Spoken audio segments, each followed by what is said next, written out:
Bueno, el tema de la sepsis es un tema muy importante desde el punto de vista clínico, desde el punto de vista de la terapia intensiva, de la cirugía, del infectológico.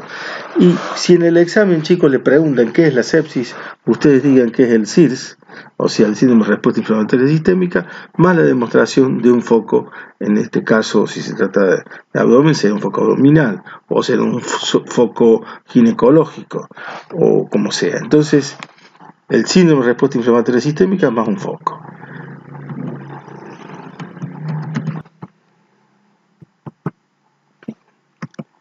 Bueno, se ha trabado un poco la máquina.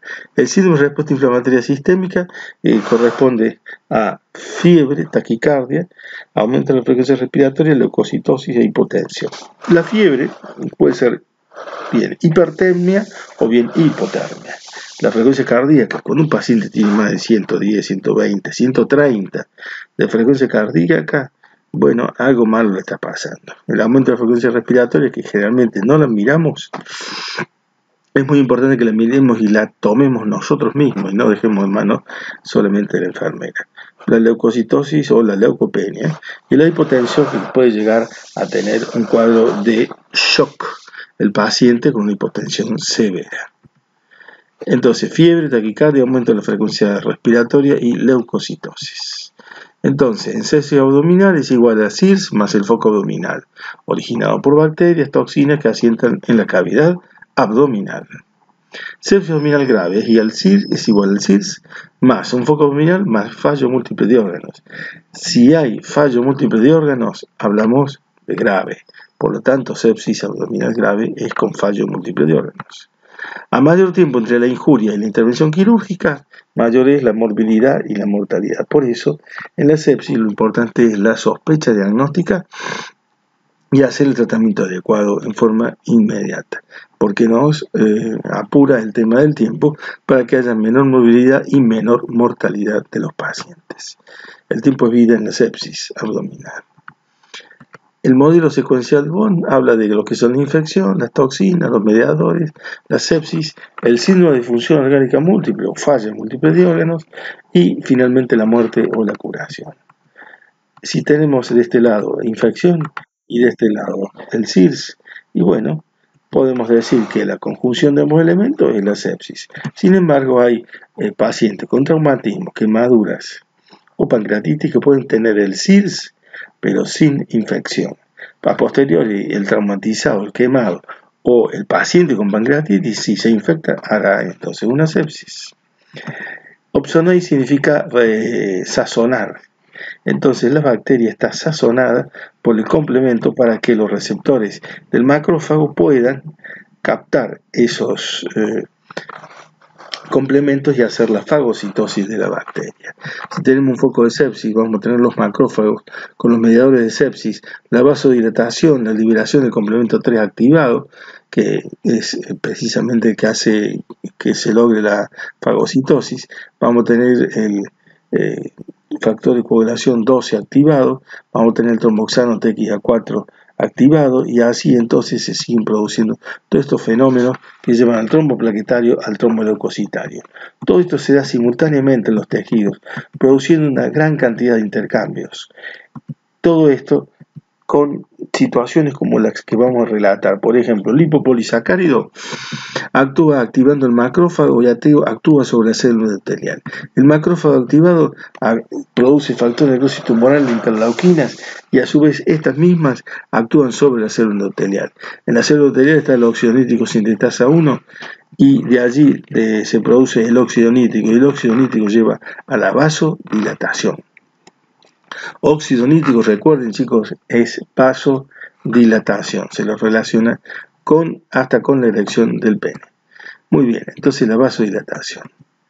Entonces sigue el proceso, la vasodilatación, el trombo plaquetario, el trombo leucocitario, la liberación de sustancias como las interleuquinas, factor de necrosis tumoral, se activan, la fosfolipasa 2 produce el ácido araquidónico, la vía de la lipoxigenasa produce los leucotrienos, la vía de la ciclooxigenasa produce los endoperóxidos, las prostaglandinas y todo eso se da ahí. Miren el hermoso trombo que hay ahí.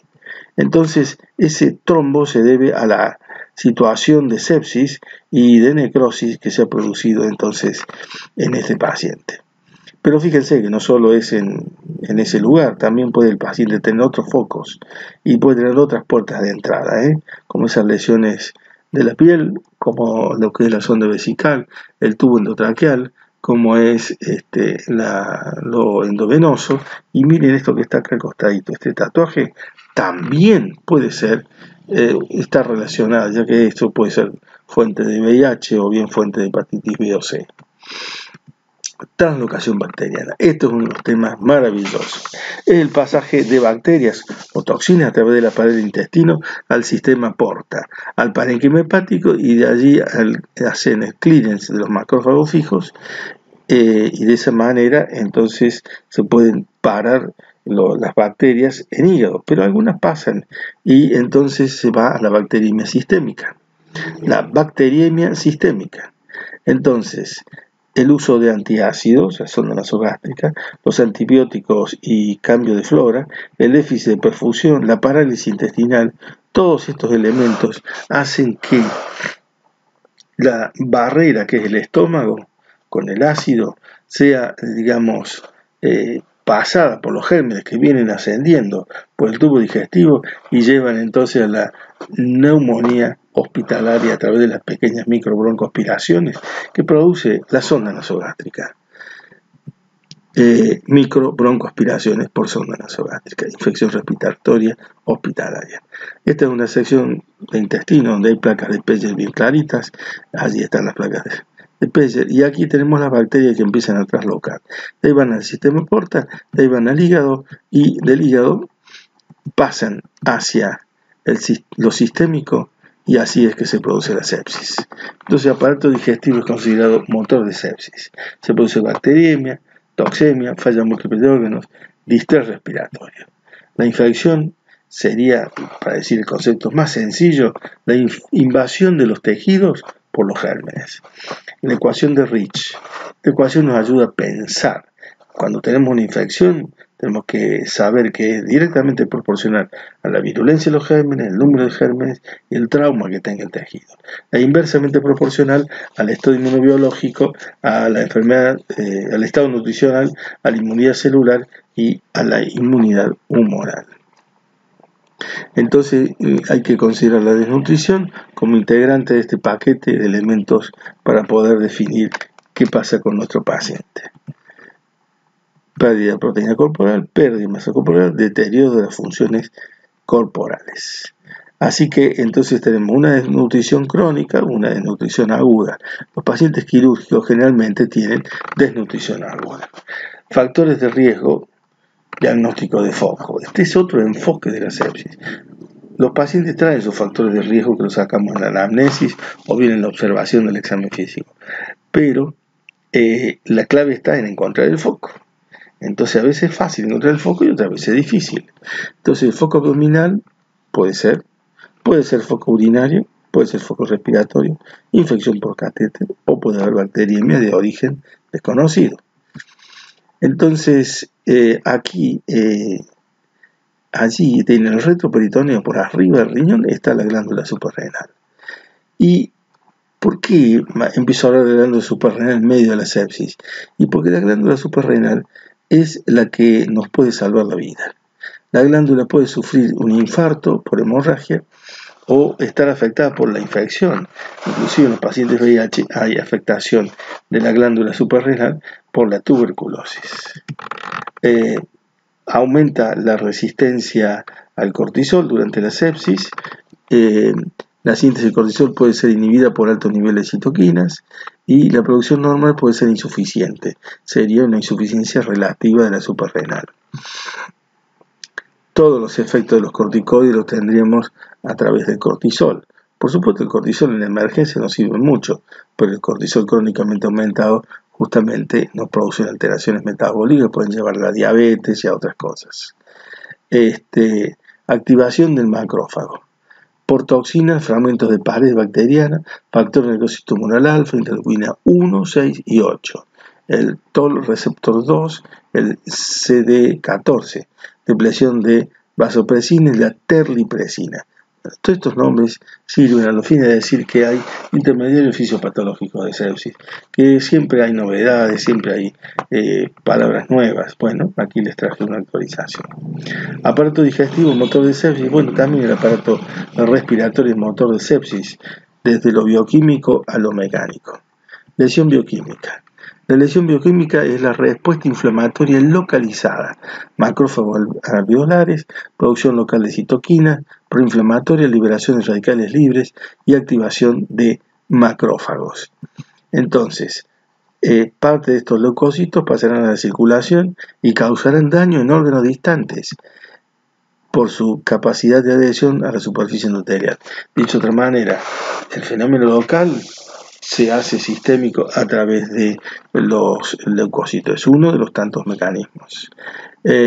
Intervienen receptores de la membrana del leucocito, selectina 1, receptores de la membrana del endotelio, las selectinas E, proteínas de unión intercelular, interleuquina 8.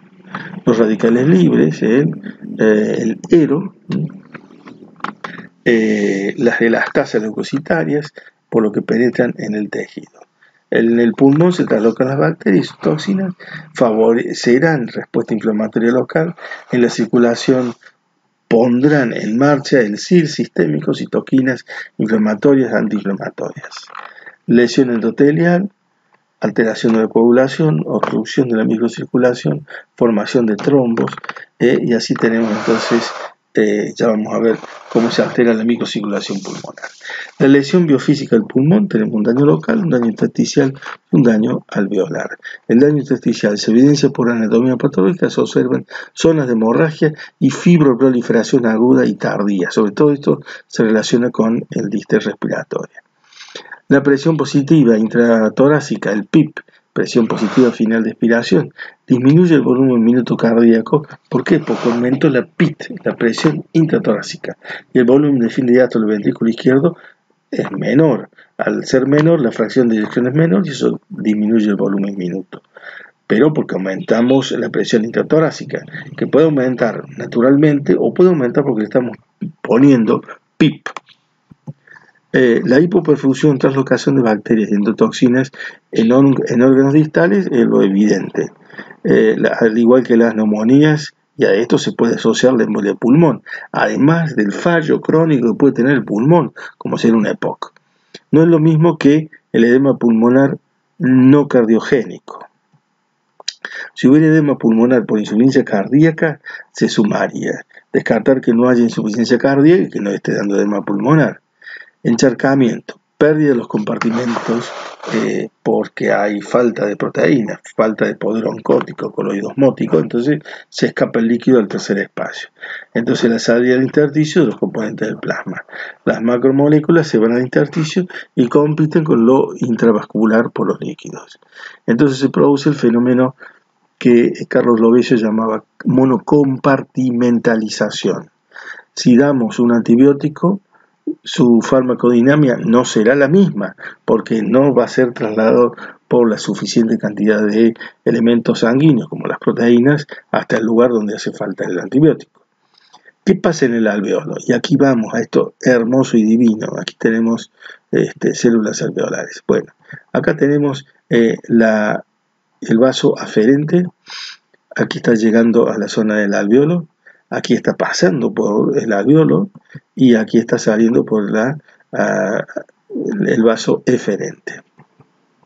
Esto sería el zoom y desde acá arriba tendríamos la presencia del bronquiolo terminal. Entonces este bronquiolo terminal, el zoom, lo proximal, lo distal.